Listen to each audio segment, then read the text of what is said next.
Hello viewers, আসসালামু আলাইকুম। যকৃৎ মানবদেহে নানা কাজের জন্য গুরুত্বপূর্ণ। তো কি কি কাজের জন্য গুরুত্বপূর্ণ সেটাই আজকে আমরা আলোচনা করব। এক নম্বর হলো কি পরিপাক। যকৃৎ পিত্তরস ক্ষরণ করে পিত্ত লবণ ফ্যাট জাতীয় খাদ্যের পরিপাক ও শোষণে সাহায্য করে। তাহলে আমাদের শরীরে যে পিত্তথলি থাকে, এই পিত্তথলিতে যে পিত্ত লবণ থাকে সেটা কি করে? ফ্যাট জাতীয় খাদ্যের পরিপাক এবং শোষণে সাহায্য করে। এরপরে কি আছে? শর্করা বিপাক। যকৃতে প্রোটিন ও ফ্যাট থেকে শর্করা উৎপন্ন হয়। 3 নম্বরে কি রক্ত সংক্রান্ত কার্যাবলী। ভ্রূণ অবস্থায় যকৃতে লোহিত রক্তকণিকা সৃষ্টি হয় এবং পূর্ণাঙ্গ অবস্থায় লোহিত রক্তকণিকা ধ্বংস হয়।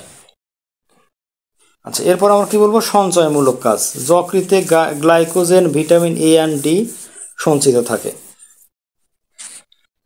এরপরে আমরা পড়বো হলো 5 নম্বর রক্ষণমূলক কাজ।